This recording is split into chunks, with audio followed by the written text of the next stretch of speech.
All things seller finance notes, how to originate them, how to run your due diligence, and how to overcome some of the hurdles. Next on the Paper Stack Podcast.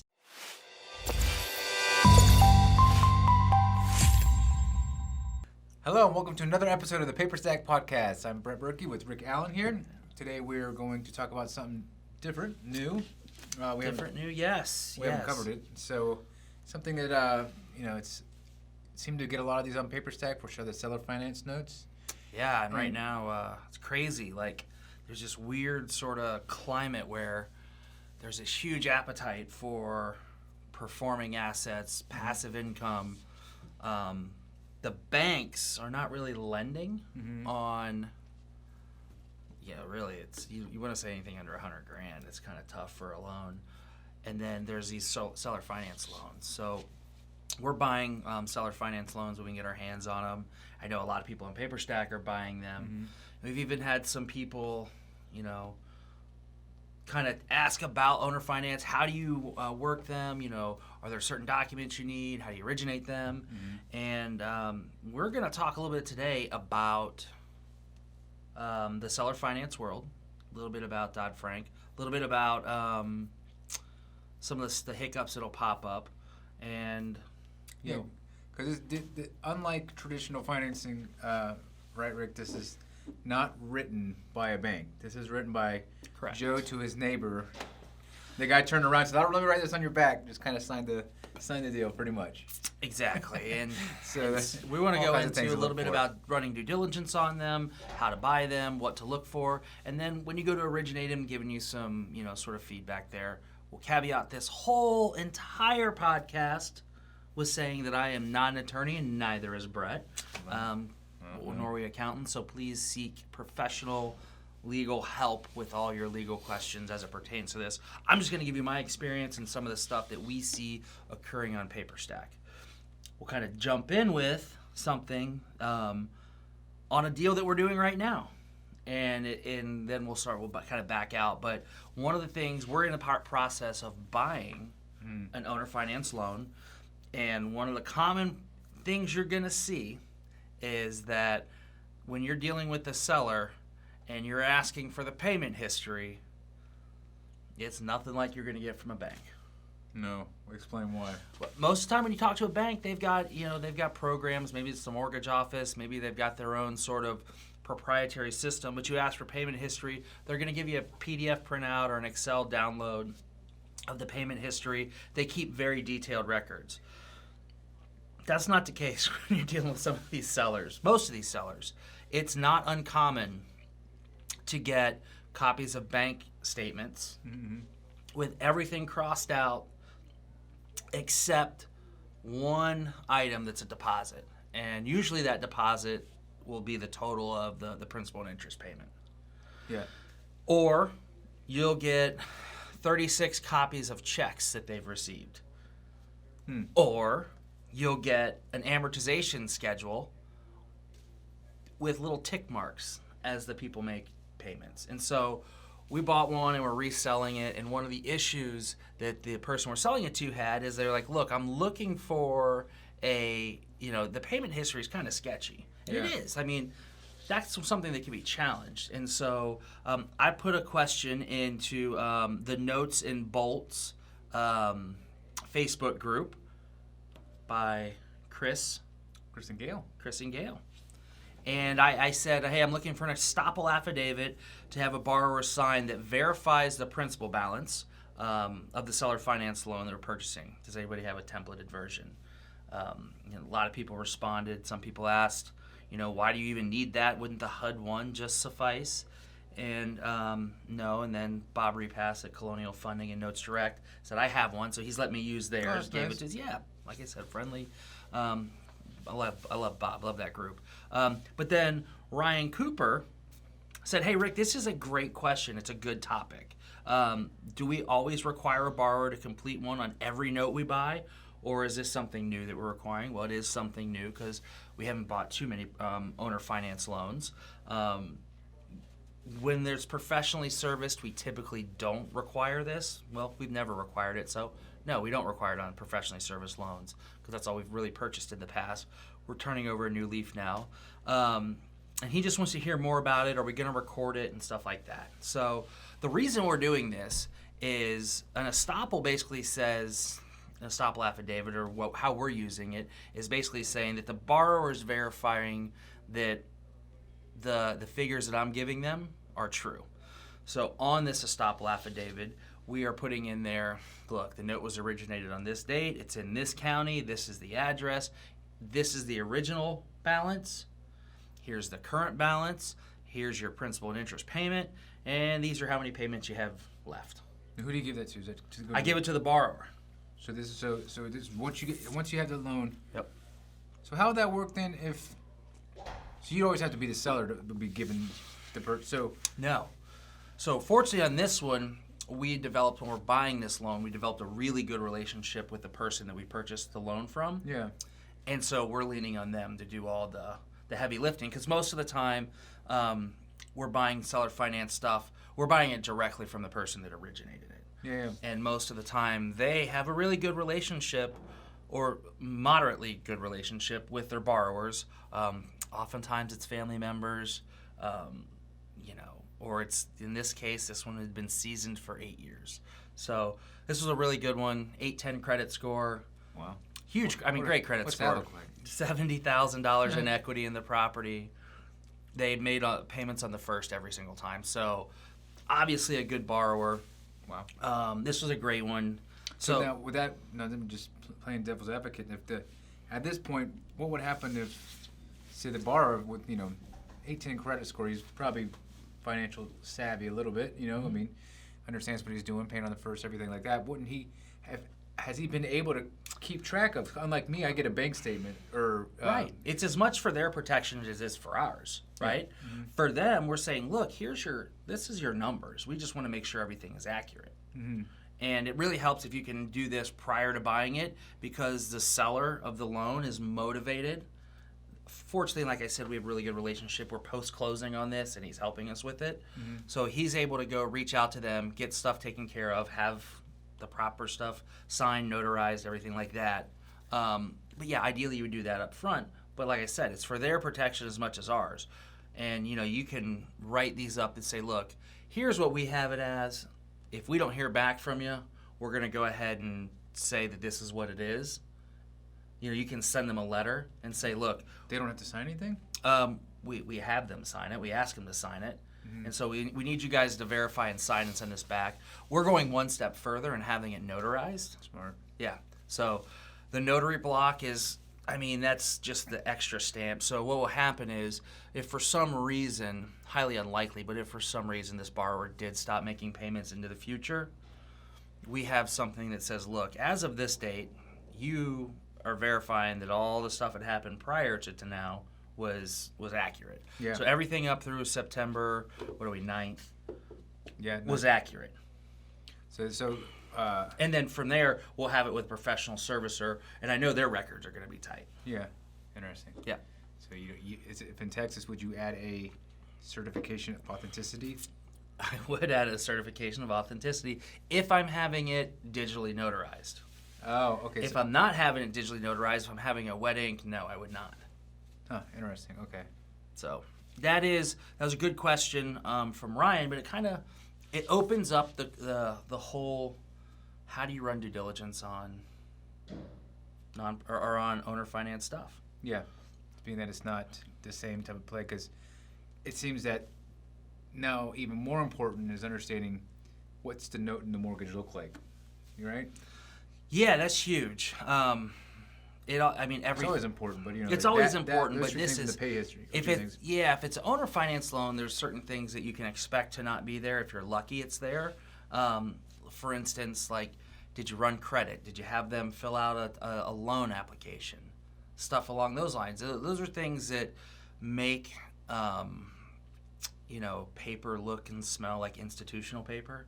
If you have like the 1003 loan app, did you do all the disclosures? You have to look out for high cost loans, whatever prime was at the time. I think it's 6.5%. You can't originate anything over 6.5% of prime at the time. Oh wow, okay. Yeah, so there's a lot, and that's like a Dodd-Frank rule. Dodd-Frank's got some rules on how many you can originate. But I think I mean, does Dodd-Frank doesn't apply to anything prior to Dodd-Frank, though? No. No. So this is 8 years, so it's right there, huh? Yeah. So there's some things, and you just want to look at it, and one of the benefits of, or the allure of originating seller finance paper is you're offering a product. You're not just offering a house. You're offering a house with financing.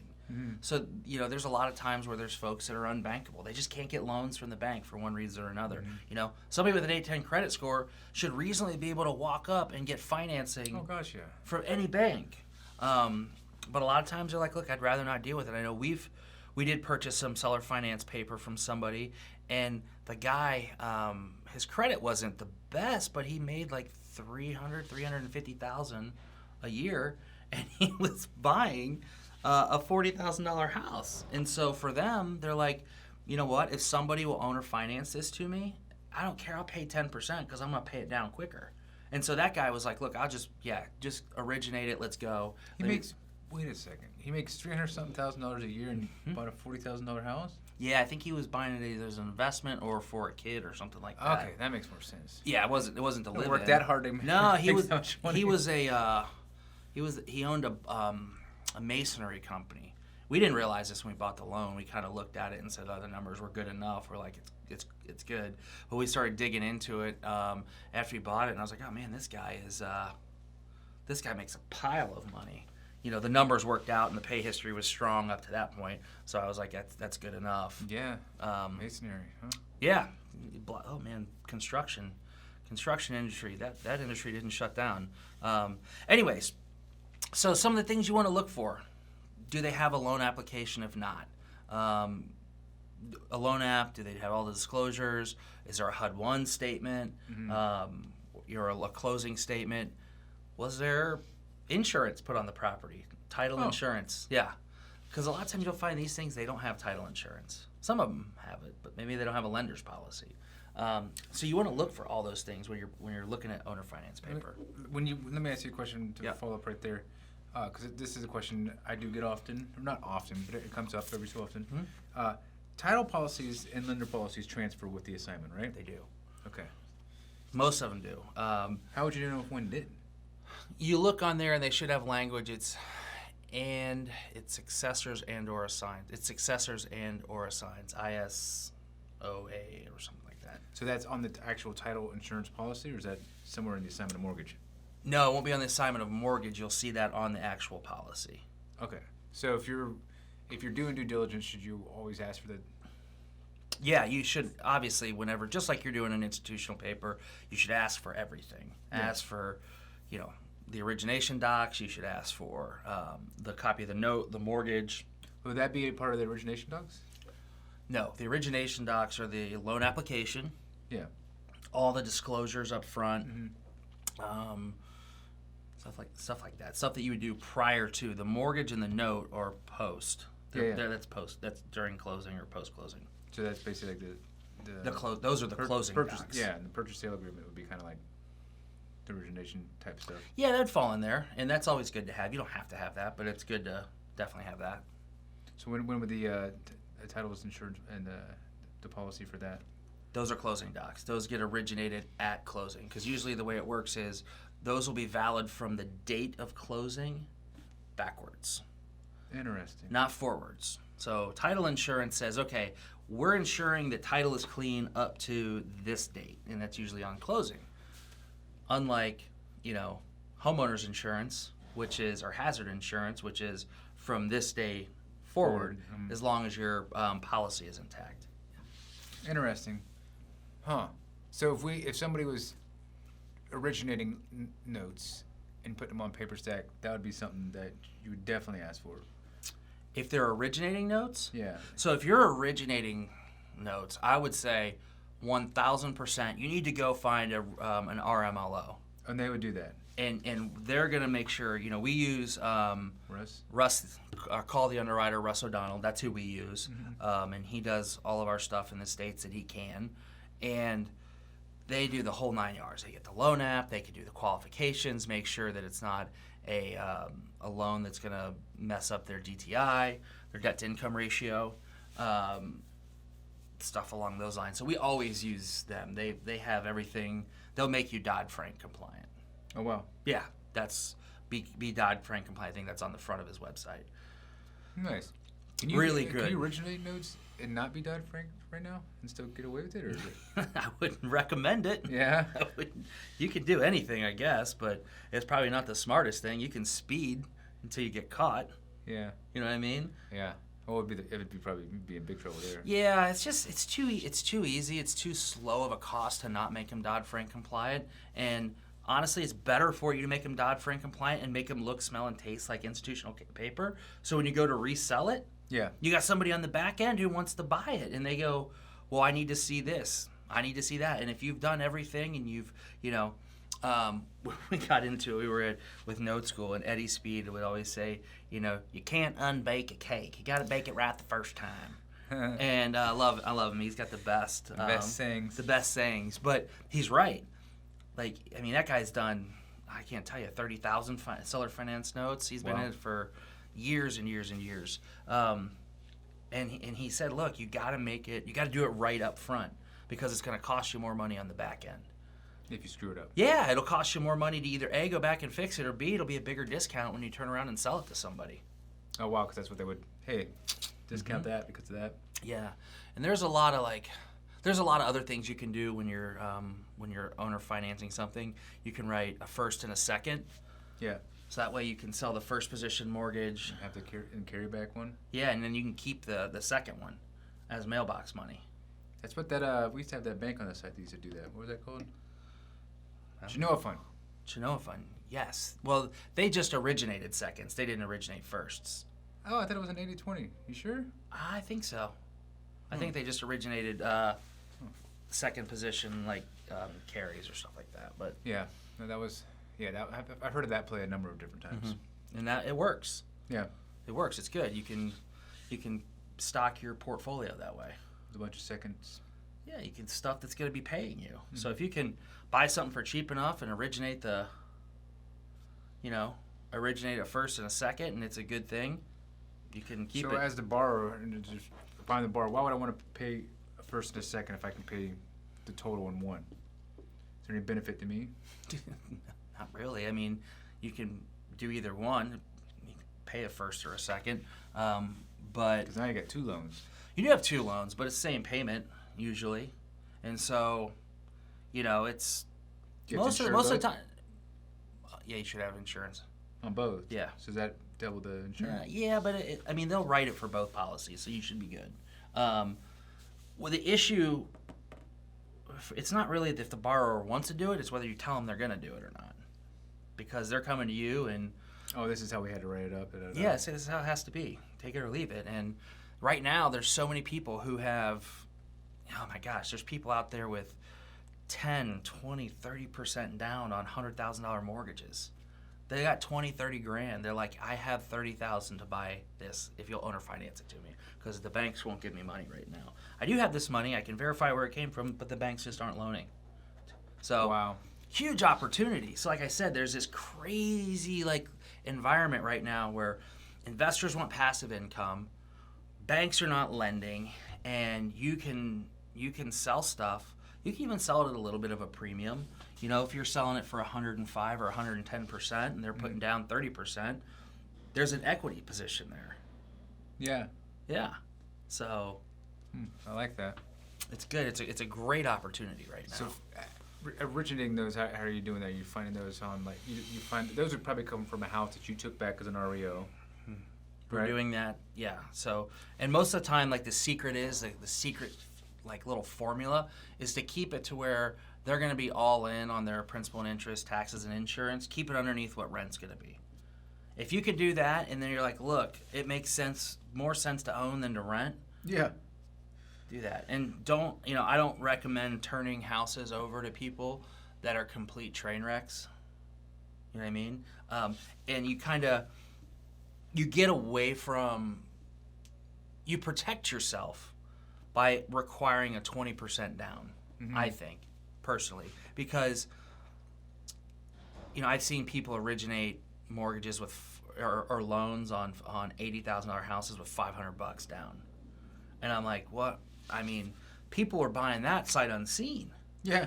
And I've had some people that, we purchased a loan and they're still paying, but we talked to them and they're like, yeah, I'm not real happy with this.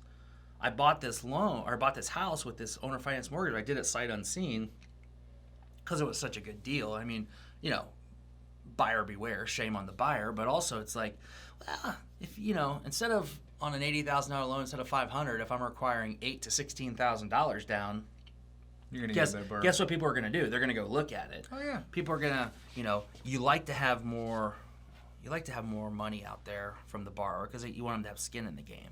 Mm-hmm. So it works out better if you can take more money down, and then the more skin in the game they have, the more likely they are to keep paying, and they're in an equity position. So it makes it a situation where you can turn around and go sell that loan to somebody, and they're like, oh, you're at 80. It's 80 cents on the dollar. Or it's a loan to value of 80%. Yeah. That's great. Mm-hmm. That's pretty cool. Isn't that kind of like what you did recently someplace up in Ohio, right? I worked the realtor or something like that? Oh, yeah. Yeah, you know what? That's kind of a good thing to talk about. If you have a house and you're trying to sell it, and a lot of the smaller balance stuff, you can't or a lot of the smaller balance stuff, some of the real estate agents out there, I guess even on the higher balance stuff, they don't really understand the seller finance play. And so when you tell them you want to sell something with seller financing, I think it's illegal. Someone just said that recently. They're like, it's illegal. It's like, it's illegal. It's not illegal. It's not illegal. It's not. But they don't even understand what to do. So they'll just say seller financing, and they'll put like one little line buried in the listing somewhere that they may or may not see. So we had it's actually in Michigan. We had one to where it was listed forever. Fixed up, this thing is worth $140, $150. And it was just one of those things where, like, look, we don't want to do another rehab. Wow. Managing a rehab of like $30,000 from away. It was good. The house was in good condition, hardwood floors. But you can burn through $30,000 if you don't have your boots in the ground like that. Easy. Mm-hmm. So by the time you do everything, so we sold it as is, $8,000 down. We had it listed forever at how was it, 80,000 and nothing. The real estate agent's like, you need to sell it for 60. So I was like, no, sell it with the seller financing, and she just wasn't getting it. So I just went and did a Craigslist ad, put it up there. My inbox exploded with people that had $8,000 to put down. And she had no idea. No, and that's the thing. You kind of have to steer them and help them and show them and teach them, and say, look, this is how you do it. The funny thing is I put a link directly to the listing. So they called me, or they hit me on my email. I responded. Then they went to the real estate agent, and then we still paid her 6%. And I'm like, there you go. I just did your job for you. But 6% she's ever earned. Oh, for sure. And she didn't have to do anything, because as soon as we had them interested and said they were going to do it, we handed it off to Russ, the underwriter, and his team, or Russ O'Donnell and his team, took over, collected all the loan docs, went through and qualified her for the loan, and just generated all the documents, set up the closing. All we had to do was just sign on the line, which is dotted. Nice. Yeah. That's a nice lesson. Now you can take that loan back and have it seasoned for a little bit and then list it back on paper stack. Absolutely. That's what's going to happen. It'll be Wow. up there shortly. Three Rivers, Michigan. That's nice. So it's a Yeah. pretty sweet play, huh? It's great. You find so first there will be probably an influx of REOs in the future where this play can actually become more of a viable thing at a larger scale, correct? There's plenty of inventory out there right now. Yeah. Sure, we have people. So there's other plays you can do. You can do the same play where if you were to go take a big chunk of land, the land guys are gonna shoot me for letting the cat out of the bag. You can do a big chunk of land, get somebody to owner finance it to you, chop it up, and turn around and owner finance little pieces of it. Yeah. You have to be careful how you write that first one so that you can break it up and then extract and pay it off as you sell them. But you can do stuff like that. That's going on right now. We have other guys that are, marketing for houses that they would typically say, look, I can't do anything with this, right? I've got this house. I marketed for it. I spent my marketing dollars. It's not a wholesale deal. It's not a retail deal, right? It's somewhere in between. So maybe it's, fixed up 110 for a retail deal, you need it down around 70, 75,000, and you're at like 85,000. Agents don't want to mess with it, not enough juice. It needs a little work. Wholesalers don't want it because it's not, they can't, there's no spread there for them. So they kind of sit in this limbo, in this purgatory, right? So if you can get the seller, say, look, owner finance it to me. Maybe there's an underlying mortgage there. I'll take over your mortgage. You turn around and you can wrap it. Yeah. And owner finance it to somebody else, sell the loan on a paper stack, pay off the first, and then make a little coin in between, right? That's interesting. Yeah, you can do it. I see it happening. Mm-hmm. There's gurus out there that teach it, and we just gave it away for free.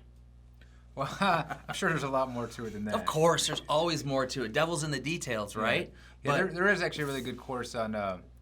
It's a gosh, I want to forget the name of the website right now, but it's a software that do real estate, and they have a course. Guys out of Texas, and he really breaks that down, and it's a great strategy. I mean, you learn how to use that strategy. What's Roughneck to? No, Roughneck to Real Estate. That's another one with Corey and Jacob. But this one's also. Yeah, that's a good group to get with if you want to learn the land stuff and the wraps and that stuff. I would talk to them. Yeah, good. And then this other Propelio. Propelio has a Propelio Academy, and you can go in there and you can learn about notes. You can learn about the wrap play, though. He gives away a lot of good information. I watched a good majority of it because we started having more wraps on paper stack. I was like, what the heck is this wrap business? And so, it's like, but when I was like, wow, there's so many creative ways to do this stuff. Yeah, that's the thing about real estate is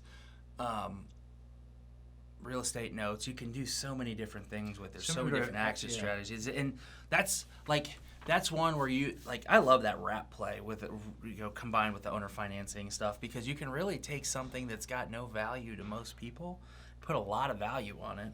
And like I said, the atmosphere right now, like the environment, is perfect for that.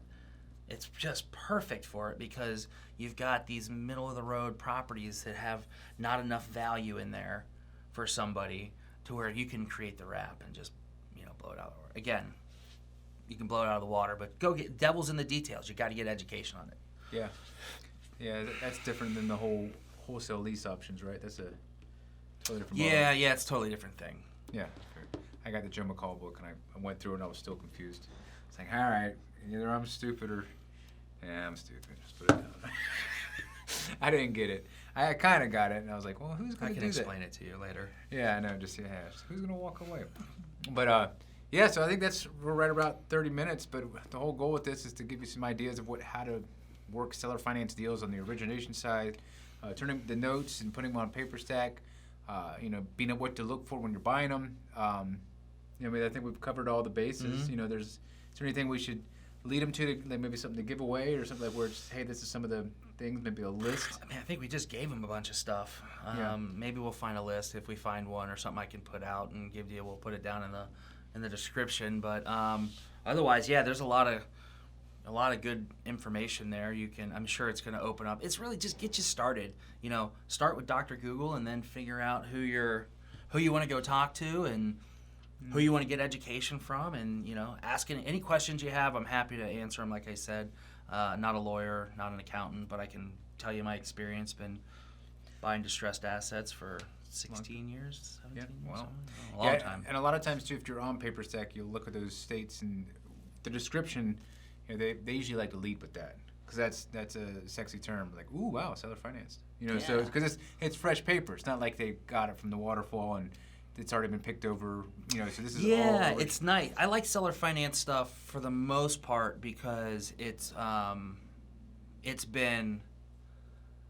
hasn't been passed around a handful of times. Like some of the institutional stuff has just been 3 assignments in a 7-day period.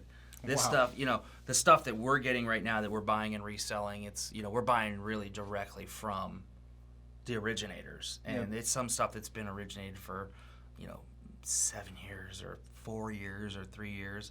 A lot of good stuff too. Like if you're somebody, don't think just seller financing is small potatoes. Don't just know. We've got one right now that's principal balance of $725,000 that we're working on, and it's in Key Largo, secured by a $980,000 house.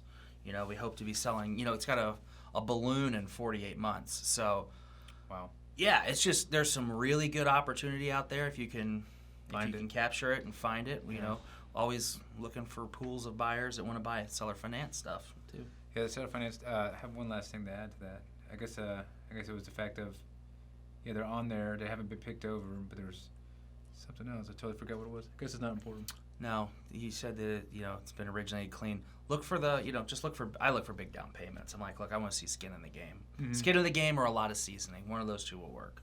I'll take an either or there. Both is best. Both is best. Yeah.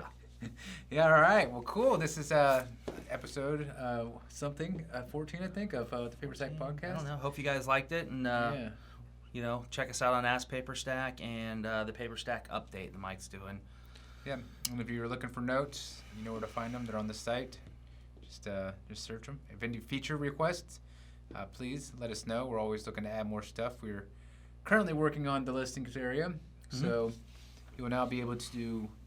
I guess you could list a note from your mobile phone if you wanted to. And then we'll just clean it up. It's going to be much nicer. Right now, it's the wart of Paper Stack. It's just a little chaotic. So we're just gonna. It's all over the place, So we're consolidating, redesigning. That was one of the first pages we ever did. Yeah. And so it's just getting retouched again, and it's a much needed overhaul. So that would wrap up the mobile enhancement. That's everything. That's every overhaul, single page. Every single part of the site. Yes, and the breaking out. Next Monday, we start breaking out closings. Finally. Oh wow. Yeah, man, that's gonna be great. I guess the last thing I was gonna add was. It was the seller finance thing. He lost it again. Oh my gosh. Crap, I did lose it again. I don't know if I was the last one, but you're like the human detour. The human detour is Brett Berkey. When you start talking somewhere and he is off on a tangent. It was a good one. It was a good tangent though. Oh, that was just about some of the people that are coming on nowadays. I guess as sellers, they're coming on there. A lot of them are self-service. And I have to ask them, do you own this note? What's going on? I'm like, originated this, da-da-da-da-da. And I'm like, oh, wow. So the word's out somehow. Yeah, people are finding us, so that's good. So more inventory coming. So anyways, that's a wrap, right? That's a wrap. That's good. All right. We'll talk to you guys. See ya.